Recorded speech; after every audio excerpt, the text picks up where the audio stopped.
बच्चों को क्या यहाँ तक कहानी क्लियर हो गई थी कि अगर omega not L equal to 1/ओमेगा नॉट सी होता है तो यहाँ हमको 1/ओमेगा नॉट सी दिख रहा है, तो इस 1/ओमेगा नॉट सी को मैं क्या लिख दूंगा, ओमेगा नॉट एल लिख दूंगा, और अपॉन में 1 plus delta omega upon omega not बचेगा, और इन सबके इक्वल क्या लिख दूंगा, आर। क्या बच्चों यहाँ तक तुमको सारी बात समझ में आ गई या नहीं आई, बता दो एक बार। आ गई हाँ या ना? बढ़िया, सारे बच्चों को आना चाहिए समझ में।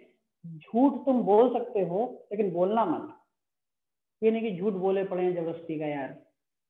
अब देखो तुम यहाँ से, ये भी ओमेगा नॉट एल है और ये भी ओमेगा नॉट एल है, पूरे में से ओमेगा नॉट एल कॉमन ले लेता हूँ, ओमेगा नॉट एल पूरे में से कॉमन आ गया, तो बचा क्या, 1 plus delta omega upon omega not minus, अब ध्यान दो यहाँ बचेगा 1/1 plus delta omega upon omega not, और इसकी पावर कितनी है, यहाँ 1 है। जब इस डिब्बे को, जब इस वाले बॉक्स को ऊपर ले जाओगे तो इसकी पावर क्या हो जाएगी, -1। बिल्कुल सही, 1 plus delta omega upon omega naught, इसकी पावर 1 है तो ये हो जाएगी -1, और equal to R, equal to R. अब देखो एक छोटी सी चीज होती थी बाइनोमियल थ्योरम। बाइनोमियल थ्योरम में कहते थे a प्लस एक्स की पावर n, अगर x बहुत छोटा हो, अगर x बहुत छोटा हो तो बहुत छोटी चीज के लिए इस रूल का होता था तरीका a प्लस एन एक्स, ये n यहाँ आ जाता था।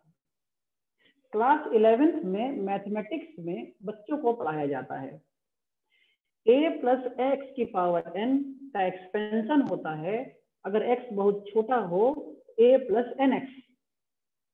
अगर यहाँ 2 होता तो यहाँ आ जाता a प्लस 2x, 5 होता a प्लस 5x, 1 होता a प्लस 1x, -1 होता a प्लस -1x। तो यहाँ देखो ये भी कुछ इसी टाइप का है, a प्लस एक्स की power n, a plus x की पावर n, और ये x बहुत छोटा है। देखो ओमेगा नॉट बहुत बड़ी वैल्यू होती है, डेल्टा ओमेगा छोटी वैल्यू होती है, छोटी वैल्यू अपॉन बहुत बड़ी वैल्यू, जरा दिमाग लगाओ, नेग्लेक्ट, छोटी वैल्यू अपॉन बहुत बड़ी वैल्यू, बताओ कुल मिला के क्या, बहुत छोटी या बहुत बड़ी, बहुत छोटी, छोटी, बहुत छोटी, बहुत छोटी, छोटी, बहुत छोटी। अगर मेरे बच्चों ये वैल्यू बहुत छोटी तो इसका मतलब ये वैल्यू भी बहुत छोटी, और अगर ये वैल्यू बहुत छोटी तो इसका मतलब मैं बाइनोमियल थ्योरम का ये रूल लगा सकता हूँ। तो बच्चे a प्लस एक्स की पावर n को क्या लिख सकता हूँ, a plus n x, a plus n x. बच्चे हाँ कि ना ये बताओ। हाँ सर, यस सर। बहुत बढ़िया, अगर तुमने इतना सीख लिया तो मजा ही आ गया, फिर तो तुमसे अच्छा बच्चा नहीं पैदा हुआ फिर दुनिया में। ओमेगा नॉट एल, ये कितना बचा, 1 plus delta omega upon omega not minus, -1 यहाँ भेज दूंगा, 1 a plus n x minus delta omega upon omega naught, bracket close, equal to R. क्योंकि यहाँ प्लस था, -1 आएगा तो माइनस कर देगा। सॉल्व करते हैं बड़े प्यार से। तो देखो बेटा omega not L bracket open कर दो सब कुछ, 1 plus delta omega upon omega not minus 1 plus delta omega upon omega naught, sir 1 ऊपर माइनस में नहीं आएगा? Equal to R. यहाँ पे हाँ सर। बेटा माइनस में आया तभी तो यहाँ प्लस का माइनस हो गया, देखो आगे जो 1 लिखा था, ये सर वाला समझ गई सर। 1 से 1 कैंसिल हो गया, तो देखो क्या बचा, omega not L bracket delta omega upon omega naught, delta omega upon omega naught, 2 delta omega upon omega not equal to R. बात खत्म हो चुकी है, दोनों तरफ आर से डिवाइड कर दो, अपनी तरफ से दोनों तरफ आर से डिवाइड कर दो, तो क्या मिला, omega not L upon R bracket 2 delta omega upon omega not equal to 1। इसको यहीं छोड़ दो, omega not L upon R equal to omega not upon 2 delta omega. और तुम लोग बहुत पढ़े लिखे बच्चे हो तो ये बता दो, जल्दी से ये बता दो, ये यहाँ पे क्या आ रहा था, ये इक्वल टू आर आ रहा था, जल्दी से ये बता दो कि ये omega not L upon R को क्या लिख दूं मैं? क्यू। Quality factor. बहुत बढ़िया, इसको मैंने लिख दिया क्या, Q equal to omega not upon 2 delta omega, और ये फॉर्मूला हो गया प्रूफ। तो कोई तुमसे कहे क्वालिटी फैक्टर का दूसरा फॉर्मूला भी बताइए, तो एक क्वालिटी फैक्टर का तो फॉर्मूला ये होता है डेफिनेशन से, omega not L upon R, और दूसरा एक क्वालिटी फैक्टर का फॉर्मूला होता है प्रूफ से, तो Q equal to omega not upon 2 delta omega. मतलब omega not upon 2 delta omega का मतलब क्या है, ओमेगा नॉट क्या, मैक्सिमम फ्रीक्वेंसी, रेजोनेंट फ्रीक्वेंसी, और 2 डेल्टा ओमेगा क्या, जहां से ग्राफ शुरू हुआ जहां तक ग्राफ खत्म हुआ, टोटल बीच के हिस्से को क्या कहते हैं, ये लिखा है नीचे, क्या कहते हैं, बैंडविड्थ। बैंडविड्थ। तो कोई तुमसे पूछे क्वालिटी फैक्टर और क्या चीज है, तो तुम कहोगे quality factor is nothing but the ratio of resonant angular frequency to the bandwidth. तुम कह सकते हो quality factor is the ratio of angular resonant frequency to the bandwidth, बात खत्म। कोई तुमसे पूछे क्वालिटी फैक्टर का फॉर्मूला बताओ, तो तुम कह देना कि क्वालिटी फैक्टर इक्वल टू, क्या कहोगे, ओमेगा नॉट अपॉन बीटा, क्या कहोगे, ओमेगा नॉट अपॉन बीटा, क्योंकि बैंडविड्थ को कहते थे हम बीटा, बैंडविड्थ को कहते थे हम बीटा, तो यहाँ पे बीटा भी आ गया। बच्चे बताओ जल्दी से, क्या तुम लोगों को एक क्वालिटी फैक्टर समझ में आया या नहीं आया, हाँ कि ना, बताओ। ये हमने ग्राफ किसका बनाया है? ये ग्राफ हमने बनाया है ओमेगा नॉट और करंट के बीच का ग्राफ है, रेजोनेंस केस में, वही शार्पनेस वाला ग्राफ है। उस शार्पनेस के ग्राफ में हमने बाकी वाले हटा दिए, हमने वो ग्राफ ले लिया जिसपे शार्पनेस हुआ था, वही ग्राफ है ये, समझो। हमने ठीक है सर। उसी ग्राफ, हाँ है शॉर्टकट, है इसका शॉर्टकट है। शॉर्टकट यही है कि जब एग्जाम में आए तो इसके ऊपर गोला मारो और बाद में करेंगे छोड़ देना इसको, ठीक है, ये शॉर्टकट है, दूसरा तो हमारे पास कोई तरीका है नहीं, तो हमको इतना करना ही करना है, ठीक है। बच्चे जरा ध्यान से देखो, मैं तुमसे कह रहा हूँ, प्लीज जरा ध्यान से देखना, बहुत इंपॉर्टेंट है ये, मैं बोल रहा हूँ, तुम ध्यान से बोर्ड पर देखोगे, अभी भी कोई ईमानदारी से देख सकता है तो अभी भी तुम ईमानदारी से देख सकते हो, अभी कभी तुम सीख जाओगे, 2 मिनट लगेगा। स्टार्ट करता हूँ मैं सिखाना। देखो मैं सबसे पहले ग्राफ एक्सप्लेन करता हूँ, तुम जहां मैं बोलूँ वहां तुम्हारी नजर जानी चाहिए, बता दे रहा हूँ। तुम अपने घर पे बैठे हो, रात का समय हो रहा है 10:15 या 10 बज रहा होगा, जो भी फर्क नहीं पड़ता, सही है कि नहीं, तुम ध्यान से देखना। स्टार्ट। मैंने बोला कि एक ग्राफ मैंने बनाया जिसमें जो रेजोनेंस था वो ओमेगा नॉट पर हुआ, तो ओमेगा नॉट बोला मैंने, ओमेगा नॉट पर हुआ। जो ग्राफ शुरू हुआ वो ओमेगा 2 से शुरू हुआ और जहां खत्म हुआ वो ओमेगा 1 पर खत्म हुआ। ओमेगा 2 पर जो शुरू हुआ उसकी जो वैल्यू थी, लोअर फ्रीक्वेंसी थी, omega naught minus delta omega. जहां ग्राफ खत्म हुआ वो उसकी वैल्यू ओमेगा 1 थी, omega naught plus delta omega. जहां शुरू हुआ और जहां खत्म हुआ उसके पूरे बीच के वैल्यू को हम लोग बैंडविड्थ कहते हैं, जिसको delta omega plus delta omega 2 delta omega कहते हैं और बीटा से शो करते हैं। फिर ध्यान देना, now we are going to prove the value of the quality factor and we know also the definition of the quality factor as it the ratio of the VL to the VR। ये VL और VR के ratio को quality factor कहते हैं, जिसकी value is going to be happened omega naught L upon R। ये हम जानते हैं, तुम भी जानते हो, यही हमको प्रूव करना है कि क्वालिटी फैक्टर की डेफिनेशन क्या है, उसका फॉर्मूला क्या आता है। हम हमें क्वालिटी फैक्टर का फॉर्मूला बीटा के टर्म्स में लाना था, इसलिए पूरी टिकलमबाजी, पूरे पछली बाजी बर्बादी काम किया हमने। हम जानते हैं, ऊपर आ जाओ, यहाँ पे इधर आ जाओ, यहाँ इधर, यहाँ आ जाओ, तो यहाँ पे मैंने क्या लिखा, instantaneous value of current equal to क्या होता है, peak value of current upon √2, तो I equal to I naught by √2। ध्यान से देखना बच्चे यार तुम लोग, ठीक है। तो I equal to I naught by √2, तो I की वैल्यू क्या होती है जब रेजोनेंस ना हुआ हो। अभी भी कोई बच्चा ध्यान से नहीं देख रहा तो प्लीज देख लो ध्यान से, फिर दोबारा मौका नहीं मिलेगा, ना पढ़ाऊंगा मैं इसको दोबारा। तो I की वैल्यू क्या होती है, E upon under root R square plus omega L minus 1 upon omega C का whole square equal to 1/√2। I naught की वैल्यू क्या होती है जब रेजोनेंस हो चुका हो, मतलब E अपॉन जेड, और जेड इक्वल टू आर। दोनों के इक्वल रखा तो E और E कट गया, तो बचा कितना, √r² plus omega L minus 1/ओमेगा c का whole square equal to √2r। Squaring on both side, इधर का रूट हट गया, उधर स्क्वायर हो गया, तो r² plus omega L minus 1/ओमेगा c का whole square equal to 2r²। R square उधर गया तो बचा कितना, ओमेगा एल माइनस 1/ओमेगा c का whole square equal to r²। अब क्योंकि दोनों तरफ स्क्वायर हैं, रूट ले लो, तो बचा कितना, ओमेगा एल माइनस 1/ओमेगा c इक्वल टू r।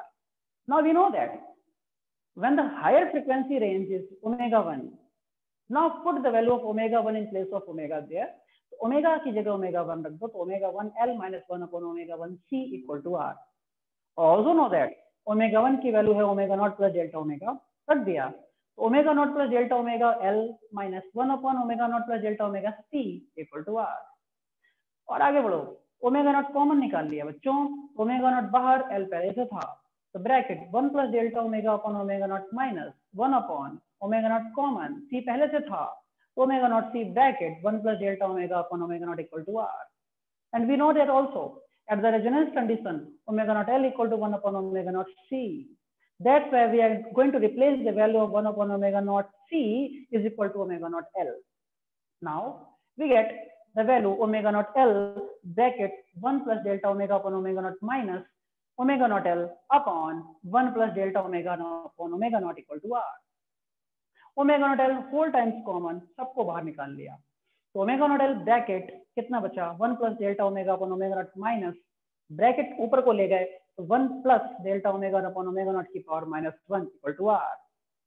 तो ओमेगा नॉट एल बाहर था, मैंने बाइनोमियल थ्योरम बोला कि a प्लस एक्स की power n a plus nx होता है, कब, जब x छोटा हो, है वहां पे छोटा, delta omega upon omega not छोटा है इसलिए लगा दो, तो बचा क्या, ओमेगा नॉट एल बाहर, इसलिए 1 plus delta omega upon omega not minus bracket लगाओ फार्मूला, तो 1 plus delta omega upon omega not था लेकिन माइनस आ जाएगा -1 की वजह से, तो 1 minus delta omega upon omega not equal to R. Omega not L बाहर, ब्रैकेट खोल दो, तो 1 plus delta omega upon omega not minus 1 plus delta omega upon omega not equal to R, 1 1 cancel, omega not L बाहर था, bracket में क्या बचा, 2 delta omega upon omega not equal to R divided by R on both side. Q बनाना है तुमको, Q Q, तो omega not L upon R equal to कितना आ जाएगा, bracket 2 delta omega upon omega not equal to 1, तो omega not L upon R को मैंने क्या लिख दिया, क्यू क्यू, और ओमेगा नॉट क्या लिखा, 2 delta omega upon omega not equal to 1, तो Q equal to omega not upon 2 delta omega, और Q equal to omega not upon 2 delta omega, और 2 डेल्टा ओमेगा क्या होता है, बीटा, 2 डेल्टा ओमेगा क्या होता है, बीटा, तो formula we get Q equal to omega not upon beta. बच्चे क्या तुम लोगों के दिमाग में अभी भी कोई कंफ्यूजन है क्या, कि कोई स्टेप समझ में नहीं आया? सर वो बाइनोमियल थ्योरम जहाँ पे लगती है सर, वहाँ पे छोटी वैल्यू कौन सी थी, delta omega by omega naught. हाँ हाँ हाँ, ये वैल्यू बहुत छोटी थी, ये वैल्यू बहुत छोटी थी, देखो इसी को कहते हैं छोटी वैल्यू है, क्योंकि डेल्टा ओमेगा छोटा और ओमेगा नॉट बहुत बड़ा, तो बहुत छोटी अपॉन बहुत बड़ी इक्वल टू बहुत छोटी, इसलिए बाइनोमियल थ्योरम लगा दिया इसके अंदर। बच्चे क्या तुम लोगों को क्वांटिफाइटर समझ में आ गया, अब तो आ ही गया होगा, यस और नो बोल दो जल्दी से, हो गया? सर एक बताना नीचे का वो delta omega not equals to 1 upon omega not C वाला, यहाँ पे ये वाला।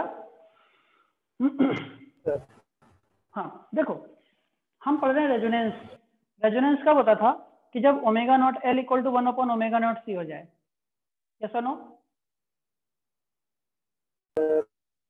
हाँ, इसका मतलब, यस सर, इसका मतलब अगर कहीं रेजोनेंस हो रहा है तो 1 अपॉन ओमेगा नॉट सी को क्या तुम ओमेगा नॉट एल नहीं लिख सकते, हाँ या ना? अगर रेजोनेंस हो रहा है तो 1 अपॉन ओमेगा नॉट सी को तुम 1 अपॉन ओमेगा नॉट सी को ओमेगा नॉट एल लिख सकते हो, वही है। तो ये 1 अपॉन ओमेगा नॉट सी है, कितना हिस्सा देखो, ये इतना हिस्सा देखो, ये 1 अपॉन ओमेगा नॉट सी है, इस पूरे 1 अपॉन ओमेगा नॉट सी को मैंने ओमेगा नॉट एल लिख दिया, क्योंकि रेजोनेंस में दोनों आपस में बराबर होते हैं, एक दूसरे को रिप्लेस कर सकते हैं, बात खत्म। बच्चे समझ में आ गई बात या नहीं है, जल्दी से बताओ, हाँ या ना? आ गई सर। चलो बच्चे, ठीक है। तो आज हम लोग क्वालिटी फैक्टर को सर। या सेलेक्टिविटी, हाँ बोलो। रेजोनेंस का कोई यूज बता दो, उसकी एप्लीकेशन। हाँ, रेजोनेंस का एप्लीकेशन सुनो। रेजोनेंस का एप्लीकेशन क्या है?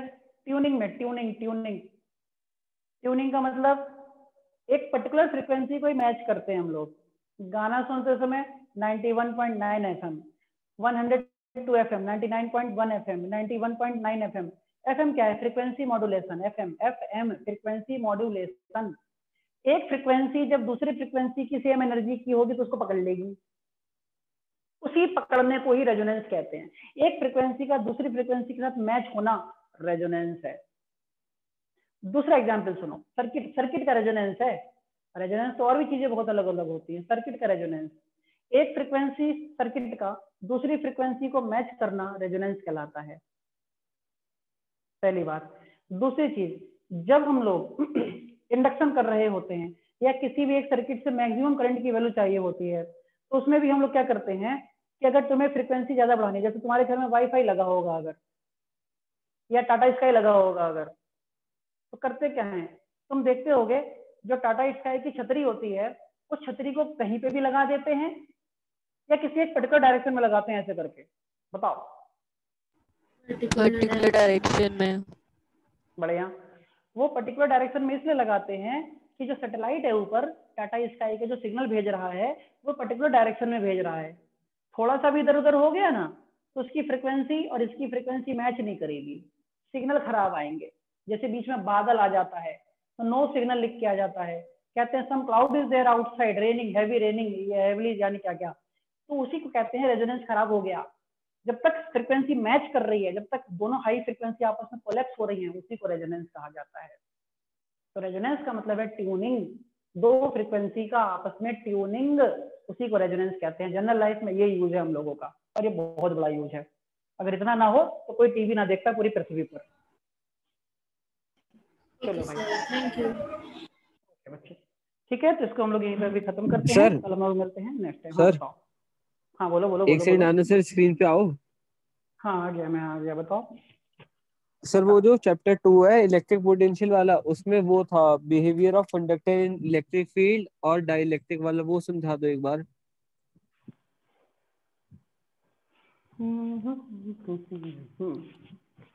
अच्छा, अरे यार कंडक्टर में क्या होता है कि अंदर से इलेक्ट्रिक फील्ड पास नहीं करती, डाइलेक्ट्रिक में कर जाती है, क्योंकि डाइलेक्ट्रिक के अंदर डाइपोल्स पाए जाते हैं और डाइपोल की वजह से क्या होता है, अंदर से इलेक्ट्रिक फील्ड जा सकती है। कंडक्टर में सारे चार्ज बाहर आ जाते हैं, इसलिए उसमें से अंदर से इलेक्ट्रिक फील्ड नहीं जाती है। यही छोटी सी बात थी उसके अंदर। और सर इक्विपोटेंशियल सरफेसेस क्या होता है? इक्विपोटेंशियल सरफेस वो होता है जिस सरफेस का पोटेंशियल हर जगह बराबर हो। इस तरीके के सरफेस को इक्विपोटेंशियल सरफेस कहते हैं। जैसे पृथ्वी, अर्थ, इस अर्थ के ऊपर हर जगह पोटेंशियल बराबर है। जैसे ये देखो, कोई सरफेस है, ए पॉइंट है, बी पॉइंट है, ए पॉइंट का पोटेंशियल 10 वोल्ट, बी पॉइंट का पोटेंशियल 10 वोल्ट। अब तुम एक चार्ज को ए से बी ले जा रहे हो, दोनों जगह का वोल्टेज सेम है, बताओ कितना वर्क करोगे? जीरो। बस जीरो वर्क करोगे। क्यों? क्योंकि W इक्वल टू फॉर्मूला क्या होता है, बल्कि V इक्वल टू फॉर्मूला क्या होता है, W upon Q, W upon Q. लेकिन खाली V नहीं होता, V1 माइनस V2 होता है। V1 minus V2 equal to W upon Q. तो V1 कितना 10, V2 कितना 10 equal to W upon Q, zero equal to W upon Q, तो W equal to zero, work नहीं आता। तो इक्विपोटेंशियल और surface sir is such type of surface जिसमें की पोटेंशियल हर जगह सरफेस पर बराबर हो, और बात खत्म। हाँ नेक्स्ट। सर वो इक्विपोटेंशियल सरफेस का एक बार डायग्राम समझा दो, वो समझ नहीं आया। हाँ देखो, कुछ तरीके के इक्विपोटेंशियल सरफेस होते हैं।